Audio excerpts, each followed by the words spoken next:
Big news is dropping right now. Manchester United is making massive moves, a shocking transfer saga is unfolding, and we're diving deep into the club's biggest contract blunders. You don't want to miss this.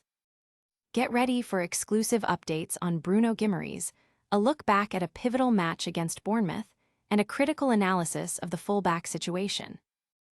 And we're not stopping there. We're also doing a deep dive into past contract mistakes that are still haunting the club. This is all coming up. Stay tuned. Make sure you like, subscribe, and hit that notification bell so you don't miss a single update. Looking for a fast-charging, ultra-responsive stylus for your iPad? Meet the 2X Fast Charge Active Stylus Pen, designed for 2018 to 2025 Apple iPads. Take your creativity and productivity to the next level. Click the link in the video description to shop now on Amazon. Manchester United in advanced talks for Bruno Guimaraes. A transfer tug-of-war looms. Manchester United's midfield could be set for a seismic shift, as reports indicate they are in advanced negotiations to sign Newcastle's star midfielder, Bruno Guimaraes. This potential blockbuster move, valued at an estimated £69 million, is also attracting serious attention from Real Madrid, setting the stage for an intense transfer battle. After a summer focused on bolstering their attack, which saw significant investment in players like Bryan Mbeumo and Benjamin Sesko, Manchester United faced criticism for neglecting their midfield. However, a dramatic turnaround under new leadership has seen the team surge to third in the Premier League. This resurgence has highlighted the need for midfield reinforcements, especially with Casemiro set to depart at the end of the season and Manuel Ugarte also rumored to be leaving. Guimaraes, reportedly recommended by Casemiro himself as a potential replacement, has emerged as a prime target. Initial reports suggested a smooth path to an agreement, but Real Madrid's sudden renewed interest has complicated matters significantly, placing Guimaraes at the center of a potential transfer tug-of-war. Adding another layer to the transfer speculation, Manchester United is also reportedly following the situation of Newcastle teammate Sandro Tonali, with Fabrizio Romano confirming strong interest from multiple Premier League clubs, including Manchester City and Arsenal. While negotiations with Newcastle are known to be challenging, the club's pursuit of both Guimaraes and Tonali signals a clear intent to significantly upgrade their squad. Fans are buzzing about the potential arrivals, with many seeing Guimaraes as the missing piece to solidify United's midfield for years to come. Analysts are weighing in on the financial implications and the strategic importance of securing such a high-caliber player amidst competition from European giants. Don't go anywhere, because the drama is just heating up. Next, we're revisiting a match that highlighted frustrating dynamics, but also foreshadowed a major attacking overhaul.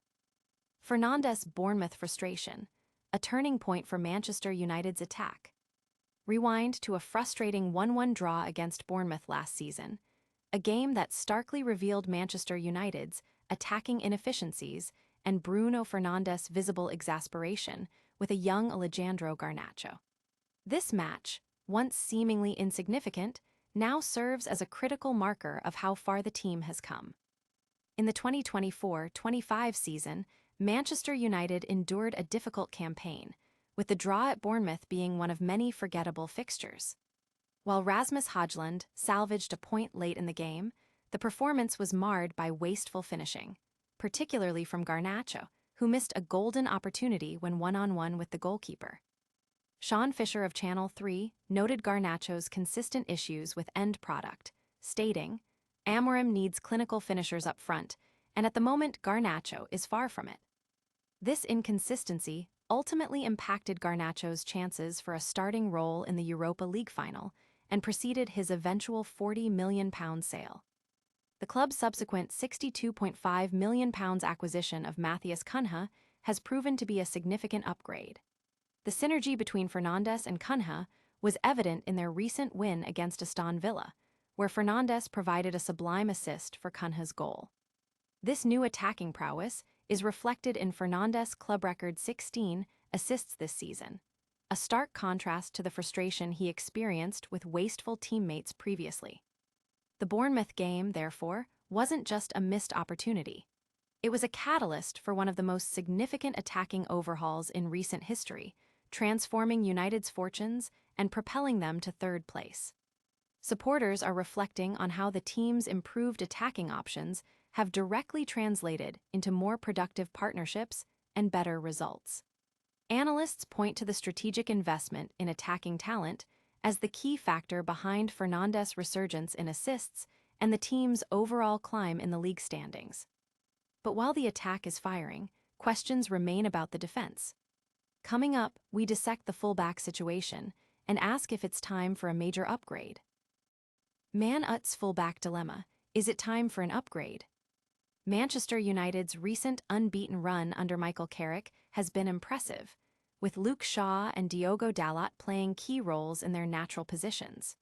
However, despite the team's progress, these fullbacks continue to be a focal point of criticism, with many believing their limitations are holding the club back from reaching the next level.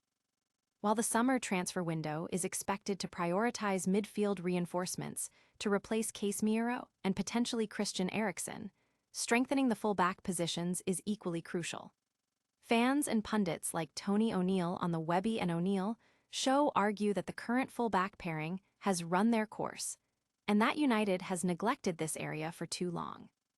Compared to Manchester City's significant investment in full-backs, United's spending of around £150 million over 12 years, including acquisitions like Aaron Wan-Bissaka and Tyrell Malacia, suggests a lack of clear strategy. The club has cycled through various options, including emergency loans and players who have struggled with injuries or adapting to different roles, leaving Shaw and Dalot as the primary options despite their combined decade at the club. Luke Shaw, despite staying injury-free this season and playing the most minutes, has seen his attacking output decline, contributing to only one goal all season.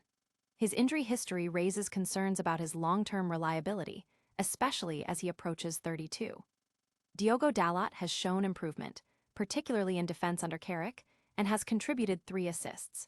However, lapses in concentration and decision-making in the final third continue to frustrate supporters. The club's past failure to retain or properly utilize talents like Alvaro Carreras, who was sold for a pittance and later joined Real Madrid for a substantial fee, highlights a recurring issue. Experts are debating the best approach, considering options from within the Premier League like Newcastle's Lewis Hall or Tino Livramento, or potentially more cost-effective solutions like Wolves' Hugo Bueno. The market for fullbacks is complex, with some clubs successfully converting center-backs. The consensus among many fans and commentators is that a significant upgrade is needed to compete at the highest level, urging the club to prioritize this neglected position. But before we move on, there's a history of questionable decisions that continue to haunt the club. Next, we're exposing 5 massive contract mistakes that Manchester United simply can't afford to repeat. 5 massive Manchester United contract blunders exposed. The Manchester United of old would have already secured Casemiro for years to come, but the club's history is littered with terrible contract decisions. We're diving into 5 of the most egregious examples that continue to impact the club. One of the earliest and most baffling was the decision to hand Anthony Martial a new 4.5-year deal under Ole Gunnar Solskjaer, despite Jose Mourinho's desire to sell him. This resulted in the club paying Martial a staggering amount weekly for years, with diminishing returns on the pitch. Similarly, Marcos Rojo's contract renewal in 2018, signed while he was reportedly limping, proved disastrous. His subsequent injury record and limited appearances led to him being offloaded for little return. The club's repeated tendency to protect assets even when they become liabilities is exemplified by Phil Jones. Despite a consistent inability to complete a full season, he was handed a lucrative 4.5-year contract, pocketing £100,000 a week while making only 13 league appearances in that period. The pattern continued with Eric Bailly. Signed to a new 3-year deal in 2021, with an additional year option, he played just 8 more league games before being loaned out and eventually released for free. This mirrors the mistake made with Nani back in 2013. David Moyes, in his brief tenure, extended Nani's contract by 5 years, a decision that quickly proved regrettable as Nani managed only a dozen more league appearances before being loaned and eventually sold. These decisions highlight a recurring theme of poor judgment in contract negotiations, often driven by short-term thinking or an inability to accurately assess player value and longevity. Fans are constantly reminded of these costly errors, which have drained club resources and hampered squad development for years. The calls for Casemiro's extension, while understandable given his form, serve as a stark warning against repeating these historical blunders. That's it for our deep dives. But stick around for a rapid-fire recap of all today's top stories and our full call to action.